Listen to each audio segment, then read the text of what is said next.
Hello दोस्तों, आपको हमारी YouTube चैनल पर स्वागत है। आज हम सुनाने वाले हैं जो हारा नहीं वही सच्चा विजेता है ज़ेन स्टोरी।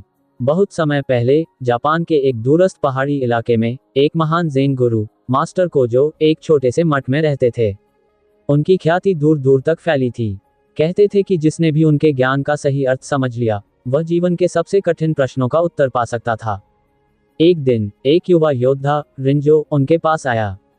वह अपने जीवन में कई युद्ध जीत चुका था, लेकिन फिर भी उसकी आत्मा बेचैन थी।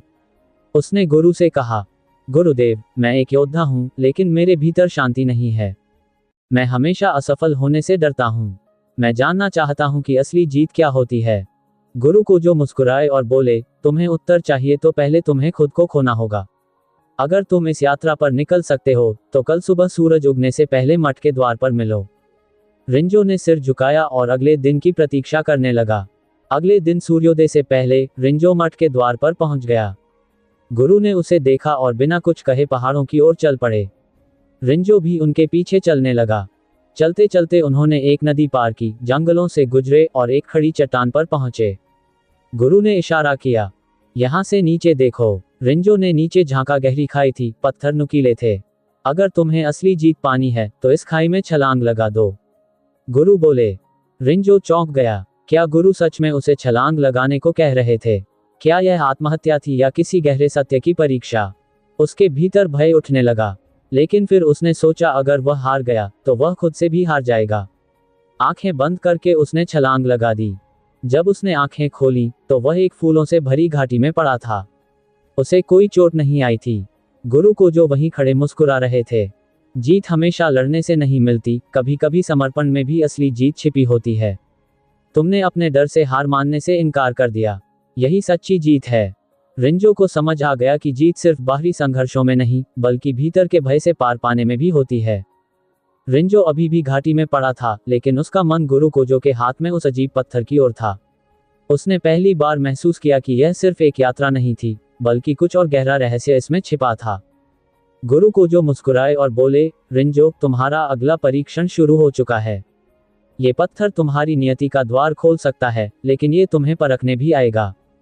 रिंजो ने पहली बार असली डर महसूस किया। उसने पूछा, गुरुदेव, ये पत्थर इतना महत्वपूर्ण क्यों है? गुरु गंभीर हो गए। उन्होंने पत्थर को रिंजो के हाथ में दिया और कहा, इसे अपने पास रखो, लेकिन किसी भी हाल में इसे खोलने की कोशिश मत करना। अगर तुम इसे खोले बिना 3 रातें बिता सकते हो तो तुम सच्चे विजेता बन जाओगे। रिंजो ने पत्थर लिया और यात्रा फिर से शुरू हुई। लेकिन अब उसके मन में सवाल थे, आखिर इस पत्थर में क्या था? पहली रात रिंजो एक गुफा में सोने गया। पत्थर उसकी जेब में था, लेकिन वह उसे छूते ही हल्की गर्माहट महसूस करने लगा। जैसे ही उसकी आंखें बंद हुईं, उसे एक अजीब सपना आया। वह एक पुराने युद्ध के मैदान में था, जहां योद्धाओं की चीखें सुनाई दे रही थीं। अचानक उसने खुद को युद्ध में हारते हुए देखा। वह घबरा कर उठा। क्या ये सपना था या इस पत्थर का प्रभाव? दूसरी रात जब वह जंगल में आराम कर रहा था, उसने महसूस किया कि कोई उसका पीछा कर रहा है। लेकिन जब उसने मुड़कर देखा तो वहां कोई नहीं था। उसे एक बार फिर पत्थर की हल्की रोशनी दिखी। क्या इस पत्थर में कोई शक्ति है? उसने खुद से सवाल किया। तीसरी रात सबसे कठिन थी। जैसे ही वह सोने की कोशिश कर रहा था, पत्थर की रोशनी तेज हो गई और उसने एक अजीब आवाज सुनी, तुम्हें ये जानने की अनुमति नहीं है। अगली सुबह जब रिंजो गुरु कोजो के पास पहुंचा तो उसने कहा, गुरुदेव, ये पत्थर सिर्फ एक साधारण पत्थर नहीं है। यह मुझसे कुछ कहने की कोशिश कर रहा था। गुरु मुस्कुराए, हाँ, क्योंकि यह तुम्हारे भीतर छिपे डर और संघर्षों का प्रतीक है। जब तक तुम इसे खोलने की कोशिश नहीं करते, ये तुम्हें परेशान करेगा। लेकिन अगर तुम इसे समझे बिना स्वीकार कर लोगे तो ये तुम्हें मुक्त कर देगा। रिंजो को अब समझ आ चुका था, सच्ची जीत बाहरी नहीं बल्कि अंदर की होती है। वह मुस्कुराया और पत्थर को वापस गुरु कोजो को सौंप दिया। लेकिन जैसे ही गुरु ने पत्थर लिया, उसकी रोशनी बुझ गई। ये रहस्य अभी खत्म नहीं हुआ था। गुरु कोजो के प्रश्न ने रिंजो को उलझन में डाल दिया। अगर तुम सच्चे विजेता हो तो बताओ कि यह पत्थर असली था या ये सिर्फ एक भ्रम था? रिंजो ने पत्थर को देखा। यह अब किसी साधारण पत्थर की तरह लग रहा था, न रोशनी, न गर्माहट, न कोई रहस्यमय ऊर्जा। उसके मन में विचार आया, अगर यह सच में जादुई था तो अब यह साधारण क्यों दिख रहा है? और अगर यह भ्रम था तो मैंने 3 रातों तक जो अनुभव किया वह क्या था? उसने धीरे से कहा, गुरुदेव, ये पत्थर असली था और यह भ्रम भी था। असली इसलिए क्योंकि मैंने इसे महसूस किया, इसका प्रभाव झेला। और भ्रम इसलिए क्योंकि डर और शक्ति सिर्फ हमारे मन की उपज होती है। गुरु को जो मुस्कुराए, तुम्हें आखिरकार समझ आ गया। जीत सिर्फ बाहरी दुनिया में नहीं, बल्कि भीतर के डर को हराने में होती है। रिंजो को अब एहसास हुआ कि यह पूरी यात्रा सिर्फ एक रहस्य नहीं, बल्कि आत्मज्ञान की ओर एक मार्ग थी। गुरु कोजो ने कहा, अब आखिरी परीक्षा बची है। मुझे बताओ, रिंजो, क्या तुमने खुद को बदलते हुए महसूस किया? रिंजो ने सिर हिलाया, हाँ, पहले मैं हार के डर से भागता था, लेकिन अब मैं जानता हूँ कि असली हार तब होती है जब हम खुद से हार जाते हैं। गुरु ने पत्थर को जमीन पर रखा और अपनी छड़ी से उस पर वार किया। पत्थर चकनाचूर हो गया, अंदर से कुछ भी नहीं निकला। तुमने इसे 3 रातों तक संभाल कर रखा क्योंकि तुम्हें लगा कि इसमें कोई शक्ति है, लेकिन इसकी असली शक्ति तुम्हारे विश्वास में थी। रिंजो समझ चुका था, जो हारा नहीं, वही सच्चा विजेता है। रिंजो खुशी खुशी लौटने वाला था, लेकिन तभी उसने गुरु कोजो को पहाड़ की तरफ जाते हुए देखा। गुरुदेव, आप कहाँ जा रहे हैं? गुरु रुके और धीरे से बोले, अब तुम्हारी यात्रा पूरी हुई, लेकिन मेरी नहीं। कुछ रहस्य अभी भी बाकी हैं। रिंजो को महसूस हुआ कि यह सफर अभी खत्म नहीं हुआ है। लेकिन गुरु कोजो कौन थे? क्या यह उनकी आखिरी परीक्षा थी, या कोई बड़ा रहस्य अभी भी छिपा था?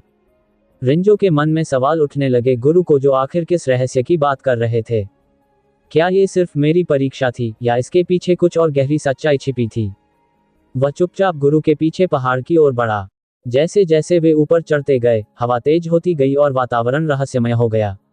आखिरकार वे एक प्राचीन गुफा के सामने पहुंचे। गुरु कोजो रुके और बोले, रिंजो, ये गुफा हजारों सालों से एक रहस्य को समेटे हुए है। बहुत कम लोग इसके बारे में जानते हैं। रिंजो की जिज्ञासा और बढ़ गई। क्या यहाँ कुछ छिपा है, गुरुदेव? गुरु ने सिर हिलाया, हाँ, और अब तुम्हें इसके बारे में जानने का समय आ गया है। गुफा के अंदर घुसते ही दीवारों पर अजीब से शिलालेख थे। उनमें कुछ आकृतियां बनी थीं, एक योद्धा, एक राजा और एक भिक्षु। रिंजो ने गुरु कोजो की ओर देखा, ये कौन लोग हैं? गुरु कोजो गंभीर स्वर में बोले, ये वे लोग हैं जिन्होंने इस दुनिया की सबसे बड़ी सच्चाई को खोजा था, लेकिन हर किसी ने अपनी जीत को अलग तरह से परिभाषित किया। पहला चित्र एक योद्धा का था, जिसने हर युद्ध जीता, लेकिन अंत में अकेला रह गया। दूसरा चित्र एक राजा का था, जिसने पूरी दुनिया पर राज किया, लेकिन कभी संतुष्ट नहीं हुआ। तीसरा चित्र एक भिक्षु का था, जो सब कुछ छोड़कर शांति में खो गया। अब बताओ, रिंजो, असली विजेता कौन था? गुरु ने पूछा। रिंजो ने ध्यान से चित्रों को देखा और कहा, योद्धा ने बाहरी जीत पाई, राजा ने सत्ता हासिल की, लेकिन असली शांति भिक्षु के पास थी। गुरु कोजो मुस्कुराए, तो क्या भिक्षु असली विजेता था? रिंजो चुप हो गया। उसने महसूस किया कि जीत सिर्फ बाहरी उपलब्धियों में नहीं होती, बल्कि यह हर व्यक्ति के अपने नजरिए पर निर्भर करती है। गुरु बोले, असली जीत बाहरी दुनिया से नहीं, बल्कि अपने भीतर के संघर्ष को हराने से मिलती है। गुरु कोजो ने गुफा के सबसे अंदर की ओर इशारा किया। वहां एक पत्थर पर कुछ लिखा था, जो हारा नहीं, वही सच्चा विजेता है। लेकिन असली जीत तब होती है जब हारने से भी डर न लगे। रिंजो ने इन शब्दों को पढ़ा और समझ गया कि उसकी यात्रा पूरी हो चुकी थी। अब वह सिर्फ एक योद्धा नहीं था, बल्कि एक सच्चा विजेता बन चुका था। गुरु कोजो ने उसकी ओर देखा और कहा, अब तुम्हें मेरी जगह लेनी होगी, रिंजो। दुनिया को सिखाने के लिए एक नए गुरु की जरूरत है। रिंजो ने सिर झुकाया। अब मैं हार से नहीं डरता, क्योंकि मुझे पता है कि असली जीत अंदर से शुरू होती है। गुरु कोजो पहाड़ के दूसरी ओर चले गए और धुंध में गायब हो गए। रिंजो ने आखिरी बार गुफा की ओर देखा और फिर धीरे धीरे मठ की ओर लौट चला। अब वह सिर्फ एक योद्धा नहीं था, वह एक गुरु था, जो आने वाली पीढ़ियों को सिखाने वाला था। जो हारा नहीं, वही सच्चा विजेता है।